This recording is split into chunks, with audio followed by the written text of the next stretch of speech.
Hi everyone, so today I'm going to have a look at how virtual reality and empathy are often represented or misrepresented when VR is being discussed. This work is a part of my PhD and it's still in its really early stages, so I won't talk for too long so we can have more time for questions and a chat at the end. So, if you've ever put on a VR headset before, the first thing you notice is how different it feels to other forms of media and video games. If you do a quick search online, you can see how plenty of people have very strong reactions to what is happening inside the virtual world. We can have these reactions to other mediums, but generally they are not anywhere near as extreme as the reactions we see in VR. So I think that this is why we get the narrative that VR can change how we think about marginalised groups in a way that other forms of art can't, or at least can't as effectively. Based upon the strong reactions that people have with VR experiences, everyday colloquial understandings of VR technology generally assume that when the user puts on a VR headset, they become the avatar character that they use to explore the virtual world. A lot of VR experiments, particularly those from the neurosciences, take this idea and assume that developers can produce a VR experience about a particular issue that will engender a specific and uniform reaction to any person that they then put in the VR headset.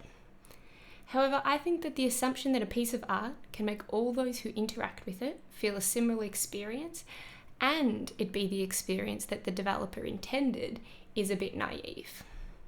However, not only does this idea make several assumptions about the nature of art, but it is also of particular social concern because VR is now being used to address a wide array of biases against the homeless, women, those with disabilities, and as well racial bias training, particularly with the police. So today I'll be using clouds over Sidra as a case study. The United Nations developed clouds over Sidra, where users follow the story of a 12-year-old girl, Sidra, who fled Syria and has been living in a refugee camp in Jordan for a year and a half. The creators suggest that this experience has the power to change minds in relation to the refugee crisis. Clouds over Sidra was created in conjunction with the United Nations and premiered at the World Economic Forum in Davos in 2015. The plan was to engender empathy for refugees amongst the attendees at the forum. Clouds over Sidra rests on a few assumptions about the relationship between self and other in VR, and I argue that these assumptions can hamstring the potential possibilities of VR. I suggest that the idea that VR can never completely overcome the psychic distance between a user and the avatar. As Thomas Nagel's famous thought experiment suggests, the sensory experience of another is so different that we will never truly know what it is like to be that other person. And this doesn't change in VR. And the suggestion that this should be the end goal of VR technology at all misunderstands the role of the stranger, or the other. As according to Derrida, the stranger plays an important role in the social order that would otherwise view them as parasitic. So Derrida describes two different kinds of hospitality: conditional hospitality and unconditional hospitality. Clouds over Sidra is clearly referencing a type of hospitality that is limited by conditions. When talking about the right to asylum, the guest/asylum seeker is required to reaffirm the identity of the host as the one who has the power to welcome the guest. Conditional hospitality welcomes Sidra as a guest, but it never lets her forget that she is not in her own house. However, I suggest that the great potential of VR doesn't lie in the expression of a conditional hospitality, but in the expression of unconditional hospitality. Unconditional hospitality, in contrast to conditional hospitality, is defined by a, quote, radical openness to an absolute, indistinguishable other. In other words, there is no demand for the host's identity as a host to be maintained. Traditional hospitality requires a master of the house and a stranger for hospitality to take place. This is exactly what occurs in Clouds over Sidra.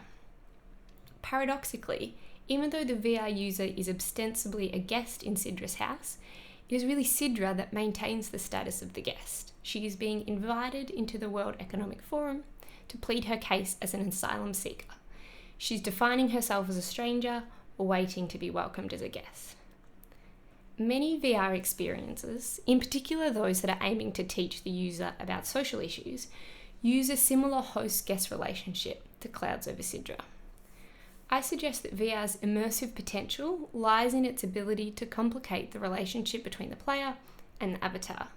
A really interesting example of this would be the VR game Moss, where you play as both a ball of light as well as controlling Quill, a small mouse. Quill is aware of the player and communicates with the player using American Sign Language. You, as the user player, are both a part of Quill while also being narratively treated as separate and distinct from her. So there is a really unusual form of embodiment in Moss that defies a clear host-guest relationship, which I think provides a more interesting starting point for discussing empathy in relation to VR. So I might leave it there today, so we have some more time for questions and all that stuff. So thanks very much, everyone.